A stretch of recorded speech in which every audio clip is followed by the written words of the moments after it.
Army units target terrorist groups in al-Qunaytira, killing scores of them, and set up an ambush in al-Suwaida countryside, eliminating a number of terrorists. Moscow calls for a joint action by the international community in cooperation with Syria's national forces to combat terrorism in Syria. 11 Egyptian soldiers killed by a terrorist car bomb in Sheikh Zweid, north of Sinai.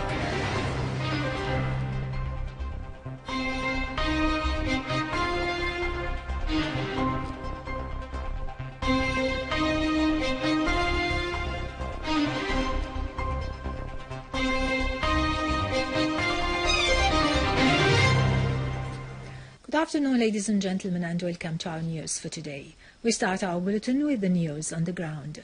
In al-Qunaytira countryside, a Syrian Arab Army unit has destroyed terrorist hideouts east of Harsh Tranja.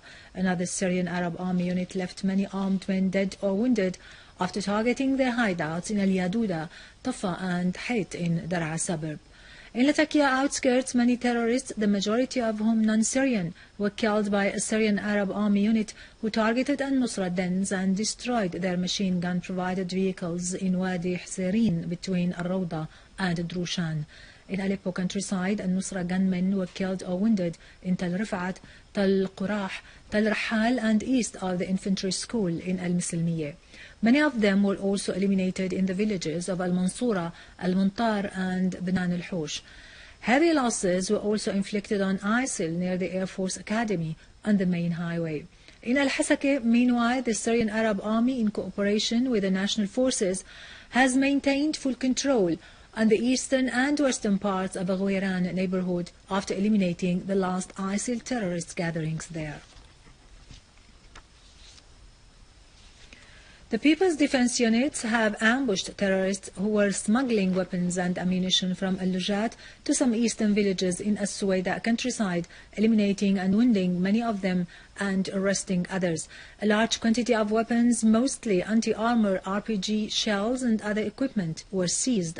The Syrian Arab Army has meanwhile thwarted an attack by an ISIL terrorist group on Tal Buthaina. A number of terrorists were killed in the operation. The Russian Foreign Ministry has announced that the Iranian nuclear file and the situation in Syria and Ukraine topped the talks held by Russian Foreign Minister Sergei Lavrov and his American counterpart John Kerry in the Austrian capital Vienna yesterday. Russia Today website quoted the ministry as saying in a statement today that Lavrov and Kerry, at the directives of the Russian and American presidents and on the basis of the two presidents' phone call on the 25th of last June, have deeply analyzed the prospects of a solution to the crisis in Syria.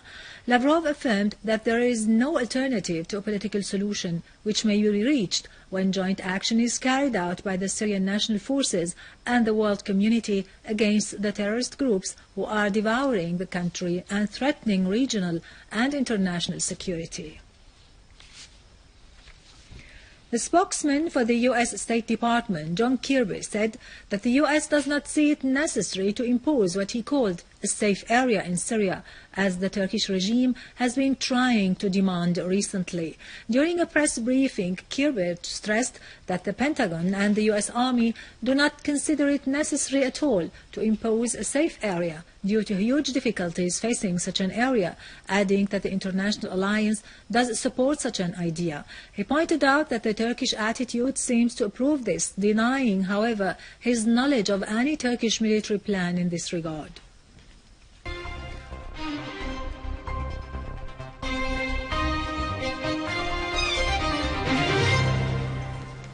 Welcome back. At least 11 Egyptian soldiers were killed and 10 others wounded when a car bomb planted by terrorists exploded at a military post north of Sinai. The attacks also targeted several military posts and a police station in what appears to be a coordinated terror campaign. Eyewitnesses reported hearing explosions in Sheikh Zweid and Rafah, and many residents left their homes fearful of grenades. In Iraq, the Iraqi army foiled a terrorist attack by ISIL east of Baquba, killing and wounding dozens of them. In Al-Anbar province, the Iraqi troops began a military operation in Al-Hitaween area, killing dozens of ISIL terrorists. Finally, Saudi warplanes launched a series of airstrikes on several Yemeni cities, claiming more innocent lives. The airstrikes targeted the city of Aden, south of the country, leaving widespread destruction in Khor Maksar and Al-Tawahi neighborhood. Meanwhile, the Yemeni army destroyed 2 Saudi military vehicles and fired a barrage of rockets on a Raqaba military camp in Najran and army bases in Jizan. With this, to conclude our news for today. Thank you for watching. For more details about Syria and the region and to view this bulletin again, you can always visit our Facebook page, Syria TV channels. You may also watch the Syrian satellite channel live on YouTube. Now to latest business and market news with Serena, but after a short break, stay tuned.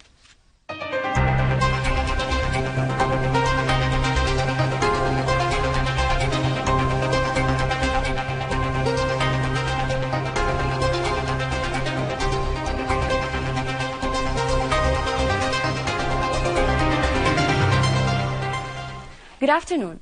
The Central Bank of Syria has set the exchange rate of the US dollar against the Syrian pound at 276.35 for the banks and 276.37 for the exchange companies.